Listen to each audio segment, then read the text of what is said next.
The Honourable Heather Roy. Thank you, Mr Chair. The opposition have made a number of claims that just are not technically correct and have put forward a large number of clauses on this part. It is, of course, the substantive part of the bill, and it does warrant some comment and, in fact, some straightening out of some of the propositions that have been made and the claims that have been put forward.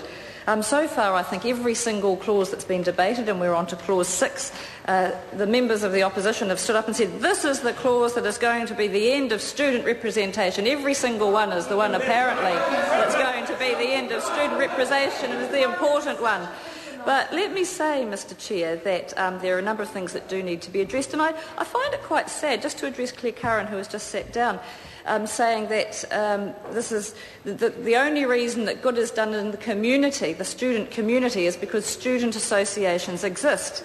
Well, I've got something to say to the opposition, Mr Chair, and that is that you don't need laws, you don't need compulsion to do good in the community. And the example that was used, the Student Army in Christchurch, wasn't in fact organised by the student associations. They had a part to play, but in fact it was organised by one National Party supporter who set up a Facebook page, and people, students, saw that and went out of the goodness of their heart and helped in their local community. It was nothing to do with the fact that those people had to belong to a student association.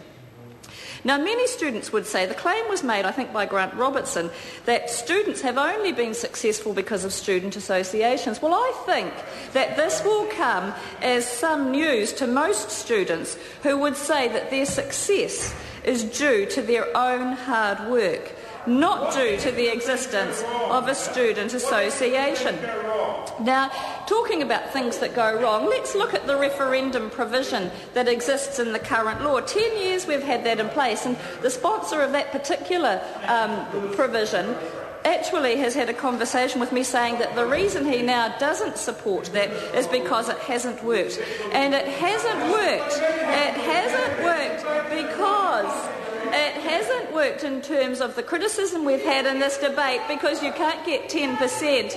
And that there is no way you will get support from students when you put forward referenda provisions in the middle of exams. Why would students come in? And that has been done in countless places. Waikato is probably the best example where referenda are routinely put forward in the middle of exams when students are quite rightly focusing on the work that they're there to do.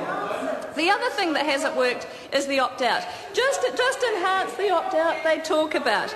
The opt-out hasn't worked because students' associations want that money. They want the guaranteed income that will come forward. The opt-out hasn't worked because students' associations have made students jump through hoops to do it, and they give up in frustration. We're not fixing that because then other loopholes will be found. They should not have an opt-out provision.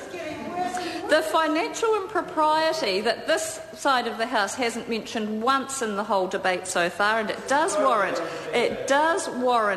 comment. The financial impropriety has been the result of the guaranteed income that students' associations have because of the compulsion of students. The financial propriety is a result of the lack of transparency and the poor accountability. And if the opposition took a moment to flick past 229A in clause 6, they would find that actually the lack of transparency and poor accountability are being addressed in this bill, and they are extraordinarily important. The fact that Labor is prepared to compromise on so many parts of this particular clause, and we just need to have a quick look at the Grant Robertson supplementary order paper to see that, the fact that they're prepared to compromise shows how fearful they are of losing control of the campuses. Now, Chris Hipkins and a number of other members have talked about the overwhelming opposition at Select Committee process, the number of submissions. Let's just be very clear about how these submissions were formatted and put forward to the committee. There were 300 out of the 4,800 submissions, 300 that were substantive submissions. The rest, Mr Chair? I call the Honourable Heather Roy. The rest, Mr Chair, the other 4,500 were in the form of an A4 form. 4,500 that effectively made up a petition. They were not substantive submissions. They were all exactly identical. And at many university campuses, and I've had students tell me this, tables were set up in front of the cafeteria and students were not let through until they signed one of those forms that were then put forward as substantive submissions. And Sue Moroney can say till she's blue in the face that that is not true, but I can tell her that I have had a lot of students tell me that's exactly how those were cleared. David Clendon stood up. David Clendon stood up from the Green Party and actually gave the most to-the-point and genuine speech tonight. And he talked about fairness. This bill is exactly about fairness, Mr Chair. This bill is about the fairness for students not to be compelled to join a student association in order to be able to study. You cannot do one without the other. And this bill, Mr Speaker, Mr Chair, is about the fairness to students. It allows them the choice to decide for themselves whether or not they pay a fee and belong to a student organisation in order to be able to study and move ahead with their life. The problem that we're trying to fix, somebody asked that question, I think it might have been Sue Moroney, the problem that we are trying to fix is that students are currently the only group in our society who are forced to join an organisation in order to be able to do what they are there to do.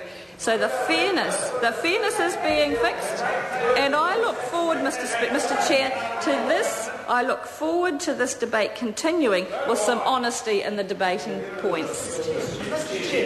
Call the Honourable Marion Street. Thank you very much, Mr Chairman. Well, I'm very pleased to rise and take a call